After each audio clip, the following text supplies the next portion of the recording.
na-addict kayo? Eh, natutuwa ako, naging ano talaga, nagustuhan ka na. Ano po ang nagustuhan ninyo? Masaya eh. Ano na po ang pinakamahaba ninyong natakbo? 65. 65 kilometers. Nakakaloka. Ano tong endurance? Kung anong mauna, 50 kilometers or 12 hours. 12 hours kang tumatakbo? Marami kang namimit. Aha. Tapos magiging kaibigan mo na. Oo. Masaya. At saka ako, kaya naging ganun, nung namatay yung mister ko, parang yun na yung naging ano ko, libangan. Kahit sandali lang yun, naligaya na naramdaman.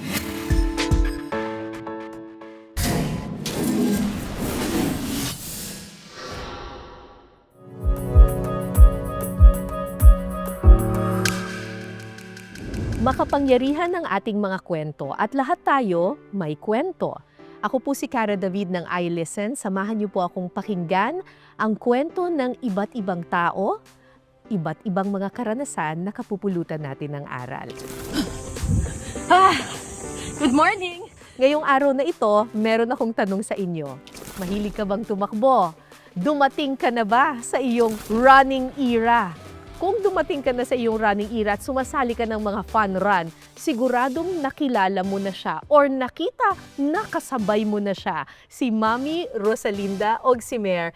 Hello po, Mami. Hello. Si Mami Rose po ay inspirasyon sa maraming runners. Lalo na kapag naglalakad na kami. Ilang beses ko na nakita si Mami kapag tumatakbo ako tapos pagod na ako tapos sabi ko lalakad na ako.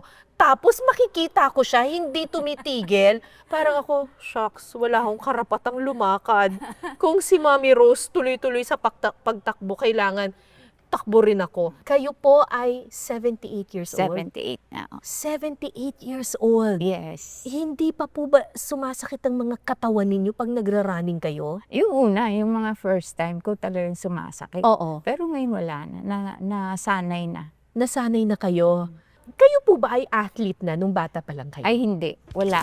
Hindi po kayo atleta? Hindi. Hindi kayo runner? Hindi. O, paano po kayo napasok? Yung panganay kong anak, si John, yun lang. Na ininganyo niya lang ako na sumama sa kanila. Kasi yung family niya, yung mga anak niya at saka asawa niya, nagra-run. Sabi sa akin, sumama ka sa amin wala kang exercise. Ilang taon kayo nun? 65 pa lang ako. Nung nag-umpisa ako, 65 ako eh. Wala daw ako exercise eh. Oo. Kasi ano lang ako eh, bahay, opisina, ganun Okay. lang. Walang yung exercise. Kahit anong exercise, wala talaga. Tapos sabi niya, Mama, sumama ka sa amin kasi kailangan mong, unang-unang kaya ayaw ko. Ayaw ko magsuot ng rubber shoes. Ba't ayaw niyo magsuot ng rubber shoes? Napapangitan. Kasi ano kayo, gusto ninyo mga Oo, lady-like, mga Oo, ganyan. Sige, subukan ko. Kasama ako niyan. Diyan sa memorial sa Parañaque. Oo. Diyan niya ako dinala. Kami ng mga apo ko, tsaka yung mga anak ko rin na iba. Ang mister ko sumama din. Lakad lang muna. Tuloy-tuloy na ganun, dagdag ng dagdag, tapos konting takbo. Ganun lang ang naging exercise namin doon. Sinali na niya ako sa fun run. 5 kilometers kaagad. Meron namang 2.5. Bakit 5 agad? Ewan ko. Meron namang 3 kilometers. Doon niya ako kaagad sinama. Ginawa ko naman, tinapos ko naman. Pag-uwi namin, talagang buong katawan, masakit talaga yan. Masakit na masakit. Hindi ka makagalaw ng maayos, tapos may cramps pa. Tapos sabi ko, ayoko na sumama sa inyo. Oo. Hindi mama, mag-recovery pa tayo sa linggo. Ay sabi ko, ayoko na. Kasi tapos sabi niya sa akin, bawal uminom ng gamot ha. Ay! Bawal daw. uminom ng painkiller? Oo. Ay, bakit? Ay, ewan ko sa kanya. Basta sabi niya sa akin, bawal mama, huwag kang uminom. Mag-recovery na lang tayo. Sabi ko, ayoko na sumama. Hindi. Talaga mapilit siya. Sama naman ako. Nung nandun na, sige. Nasundan pa ng mga ilang 5 yun, tapos naging 10. Unti-unti naman na tumaas. Hanggang sa nagustuhan ko na, naging addict na ako. na-addict kayo sa sa running. running. Hindi ba ang hirap? Natutuwa ako, naging talaga, nagustuhan ka na. Ano po ang nagustuhan ninyo sa pagtakbo? Masaya eh. And marami kang namimit. Aha. Tapos magiging kaibigan mo na. Oo. Masaya. Ano na po ang pinakamahaba ninyong natakbo? 65. 65 kilometers. Nakakaloka. From Cabanatuan to Dingalan. Ano ba isiya? Nueva Ecija. Oh my God. Ang layo naman nun. Layo nga eh. Diyos ko. Kasi ano yun eh, parang nagpe-prepare ako for 102 kilometers. Yung Bataan Death March? Oo. Isa yun sa mga dapat, parang ko yun. Bucket list. Oo. Lagi ako nag-50, nag-55, tapos yung huli yung 65. Tapos, last 2023, na-injure sa Tagaytay din. 42 kilometers yun eh. Kasi madilim eh. Niiwasan ko, may truck na darating. Hindi ko napansin, hindi pala pantay yung naapakan ko. Tatapilok kayo. Bumagsak ako, gano'n. Oh no. O Yun. tapos? Sabi ko sa anak ko, sandali lang, i-rest ko lang. Kasi madalas, nadadapa ako. Dati, nadadapa ako. Kasi pag bumagsak ko sa harap, nakakatakbo ako uli.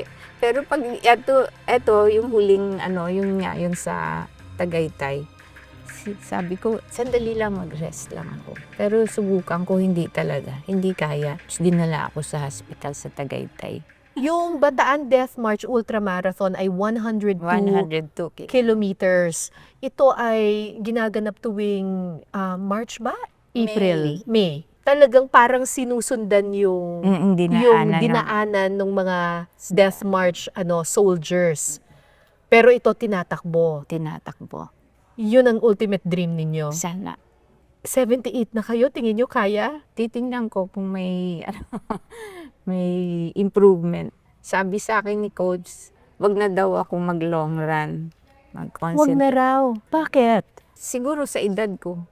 Wag Pero na yung doktor ko, yung sa ortho doctor, Mm-mm. ayaw niya akong huminto. Kasi yung PT naman, sabi sa akin, huwag ka nang tumakbo. Tinignan niya yung result ng x-ray ko. Wala naman daw fracture. Kaya, hindi kita babawalan. Kasi alam ko, pag binawalan kita, malulungkot ka. Kaya, tumuloy ako. Tuwan-tuwa ako nun kasi may masters. Makakatakbo ako. Ayun, nakatakbo ako dun sa masters. Nagkaroon ako ng 8 gold, 1 silver. Wow! Grabe! 8 gold!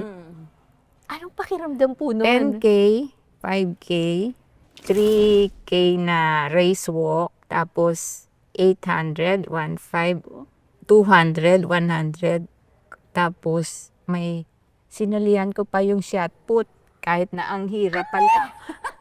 Mami! Pati shot put na ganun, sinalihan mo? Diyos ko, Lord. 2 kilos yung yung bola. Nag-silver lang ako. Wow, lang talaga. Ang mga kalaban ninyo, May mas matanda yata sa akin yan. Pero sanay na siya ganun. Ako first time lang yan. grabe. Ito pala ang mga medals ninyo. This is, Ayan yung nag-TBR ka na. The Bull Runner. Ito yung first 42. First 42K mo. 32 na yung pinaka mahaba kong tinakbo. Mamatay na talaga ako. Grabe yung 42 kilometers. 2015. Tapos, ito naman, ano Ito po yung ito? latest. Ito yung sa Davao. Wow! 21 kilometer finisher. Tapos ito yung Asia Masters Athletics Championships. so, ano to? International to. Oh my God. Asian, Kazakhstan, Mongolia, Malaysia, Thailand, India. Tinalo mo sila lahat? Grabe! Crazy 12. Endurance yan. Endurance. Sa Oldest Runner Award. Quezon Crazy City, 12 run. Ano tong endurance? 12 hour. Kung anong mauna, 50 kilometers or 12 hours. 12 hours kang tumatakbo? Ah. Bago pa lang ako Ano niyan. yun? Takbo. Doon lang sa Quezon City Circle. Mula anong oras hanggang anong oras?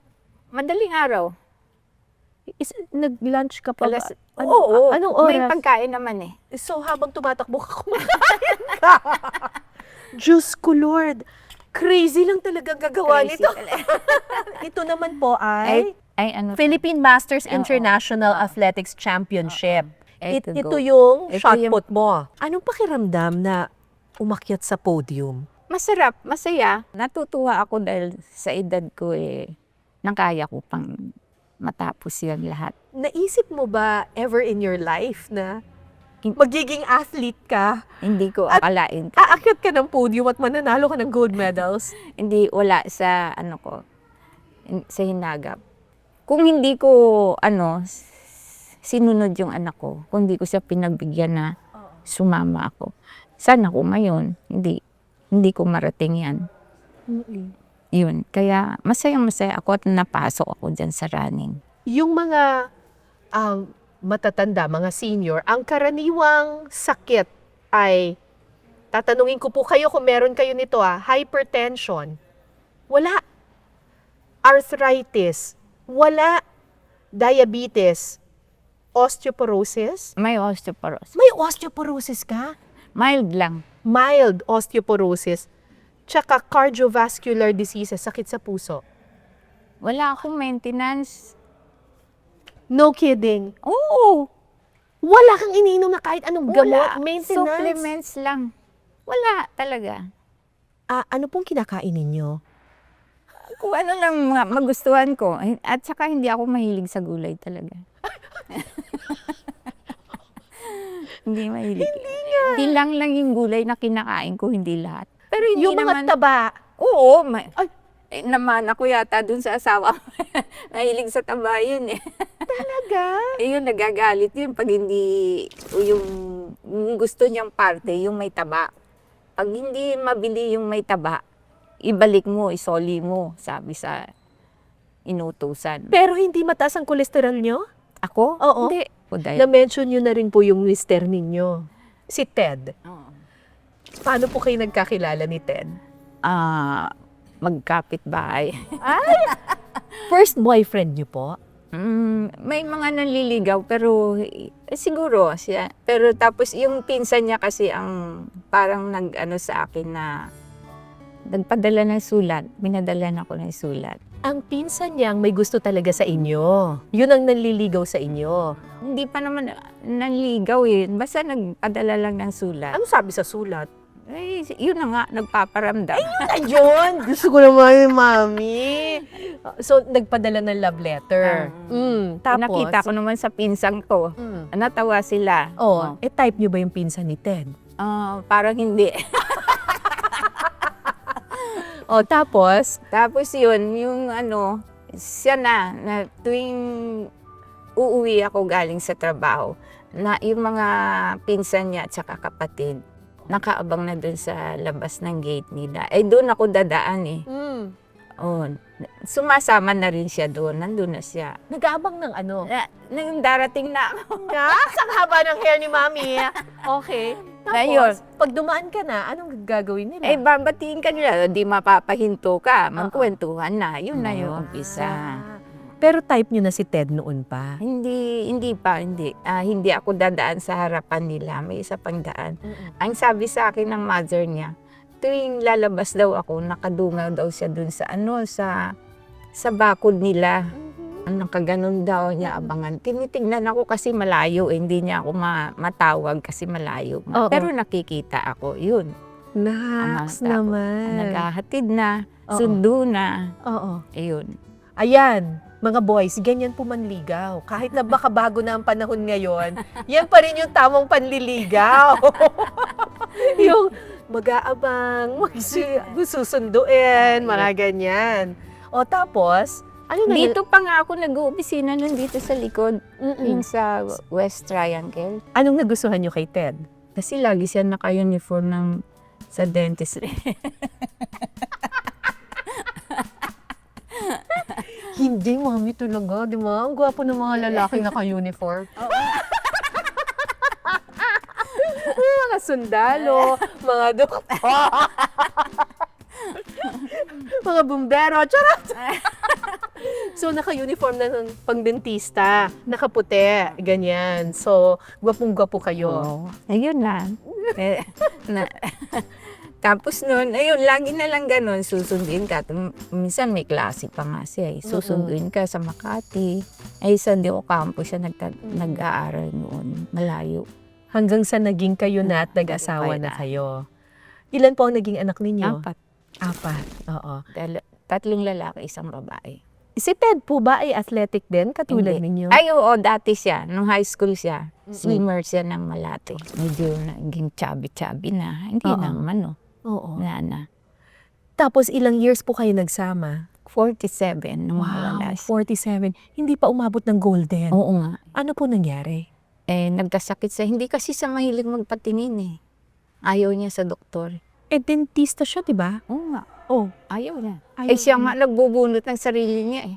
So, anong nangyari? Komplikasyon na rin. Sa puso. Tapos, Ayaw talaga magpatingin. Kahit na anong gawin mo, ayaw. Sasabihan lang daw siya ng doktor na, you are a walking time bomb. Kaya ayaw niya. ano po naging epekto po sa inyo nung namatay po si Ted na Siyempre. kasama niyo po for 47 years? Malungkot, talagang nakakabigla. Pero tinanggap ko na. Kaya malaking tulong sa akin yung itong running. Siyempre, nalilibang ka. Every other day, nag-workout ako. Noong una, lagi kang umiiyak, magmumukmuk ka, mag-isa ka sa kwarto, magkukulong. Ayun, ang naging po. Pero nung medyo ko na kailangan ko na tumakbo. Kasi namimiss ko na rin ilang buwan din na hindi nakakatakbo. Tumakbo ako uli. Ano po naging epekto? Ganda, nalibang ako. Marami kang nakakausap. Kahit sandali lang yun, naligaya, nararamdaman. Pero pag uwi mo, okay na-relieve ka na rin. Kahit papano, panandalian, nakakalimutan mo yung lungkot. Actually, may scientific explanation yon. Yung running, alam nyo rin siguro po ito na yung running and other exercise, nakakapag-release siya ng natural mood boosters. At saka, kumbaga parang happy hormones. Natural na sumasaya and panandalian nakakalimutan yung sakit. Ayun, oo. Actually, sabi nga nila kapag tumatakbo ka raw ng long distance, after a while, nawawala na raw yung sakit. Parang may natural painkillers daw na nire-release yung katawan natin. Na after a while, parang hindi na masakit Kaya ko nang takbuhin ito So parang naging stress buster ninyo itong running. Oo, tama. At naka-recover Stress reliever. kayo. Oo. Ngayon, kahit na minsan naalala mo pa rin, siyempre, mapapaiyak ka, alala mo yung mga pinagsamahan yung, okay lang, maya-maya, wala na naman. Tatakbo mo na lang ang lungkot. Tatakbo ko na lang, oo. Kaya nagsunod-sunod na nga ang aking mga events Oo. Ini-invite na ako ng mga kaya pag in-invite ako, sisiguraduhin ko libre. Sabi ko, hindi ako makatakbo kung wala akong kasama. Dati may kasama ako. Busy na rin. Kaya napilitan yung anak kong tumakbo kahit wala siyang training. I'm sure marami nang nagtanong sa inyo nito, running tips. Paano po ba masisimulan sa mga tao po na hindi pa nagsisimulang tumakbo, tas parang feeling nila, ang hirap tumakbo. Ano ang advice po ninyo? Katulad ko, ayaw din ako ng ayaw noon. Pero dahil nga, dapat talagang may motivate sa iyo na subukan. Kahit subok lang. Kasi ikaw naman nakakaramdam nun kung kaya mo o hindi. Huwag mo biglain. Talagang dahan-dahan lang. Katulad ko, naglakad lang ako, dagdag bilis ng lakad, tapos konting takbo. Ganun lang ang dapat na steps na gagawin mo. Pero may iba po kasi parang pag nag-fun run na, kulelat ka. Iniisip nyo ba yon? Ako rin ganun Basta matapos ko lang, hindi na ako naghahangad ng unahan ko siya. basta matapos lang, okay na sa akin. So, hindi niyo po iniisip na, ay, kailangan mauna ako. Hindi. Kung maunahan ko siya, masaya ako. Kasi yung turo sa amin, find a rabbit daw. Find a rabbit. Yung sinusundan mo, kailangan malagpasan mo. Mhm. Tapos yung susunod, ganun na naman ang gagawin mo. Makalampas ka hanggang sa, makita mo, nakalampas ka na talaga sa ilang runner. Oo. Oh, yun. Paano po yun kapag kulelat ka at hindi mo Okay na... lang. Okay lang yun. Basta nakarating ka sa finish line. Yun ang importante. Yan ang importante. Oo, kasi at the end of the day, hindi naman tayo tumatakbo to beat other people, Sarili mo lang. but just to beat yourself. Makarating ka sa finish line, pare-pareho lang naman tayo ng medal. Oo nga. 'Di ba? 'Di ba? Whether nauna ka, or kulelat ka, may medal ka pa rin. Oo. Kasi Natapos mo. natapos mo. So sa mga nakikinig sa atin ngayon na ayaw pa nilang simula ng kanilang fitness journey, now's the time. Basta just show up. Oo. Kahit mabagal ka, kahit ikaw yung huli, basta simulan mo. Subok lang. Hindi ka naman pipilitin na itakbo mo ka agad ng mabilis yan. Oo. Slowly but surely. Ano naman po ang advice ninyo sa mga senior citizen? Alam niyo po, ang dami ng senior citizen. There are 9.22 million senior citizens in the Philippines. At dumadagdag ito ng dumadagdag. Pinapredict nila na magdodoble ito in the coming years pa. Ano ang advice ninyo sa mga kapwa ninyo lola at lolo na nasa bahay na lang? Ako kasi hindi mahilig ng yung laging nakaupo lang. Galaw ako ng galaw sa loob. Wala kaming katulong. Ako lahat gumagawa. Naglalampaso, naglilinis, nagpapakain ng alagang aso. Yun. Kasi pag lagi kang nakahiga, wala kang exercise. Parang ang bigat-bigat ng katawan mo.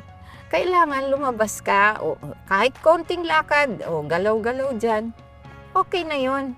Basta wag lang laging nakahiga, nakaupo. Tsaka pag tumatakbo ka, lagi kang smile. Mag-smile ka lang. Hindi mo magawa. Hindi ko magawa, Mami. Lahat ng picture ko sa running, wow. Galit sa mundo. Kailangan nakasmile. Kailangan naka-smile. Pag tumatakbo. Oo. Bakit? Parang ang saya-saya, gaan ang pakiramdam mo. Nakikita mo yung mga nanonood sa'yo, tuwang-tuwa. Susundan ka pa nga niyan eh. At tulad nitong huli, ang lalaki ng katawan na mga bata. Batang-bata pa talaga. Si Mami, nandyan na, naunahan pa tayo. Tara, sundan natin. May naririnig pa ako, sabi, hindi ko kaya ang pacing ni Mami. Hanggang kailan ka tatakbo, Mami? Hanggang kaya ko. Hanggang 100? Ay, kung kaya ko ba tumakbo eh. You are such an inspiration for all of us. Maraming salamat po. Stay young and keep on running. Thank you. Maraming salamat. Si Mami Rosalinda Ogsimer, ang reyna at ang inspirasyon nating lahat tuwing tumatakbo. So lahat ng mga senior citizens na nakikinig, at kahit hindi po senior citizen, galaw-galaw din po. Galaw-galaw din. Yan. Oo, para mas maging healthy tayo. Maraming salamat po sa inyong pakikinig. Stay healthy and keep on running. Ako po si Kana David ng iListen.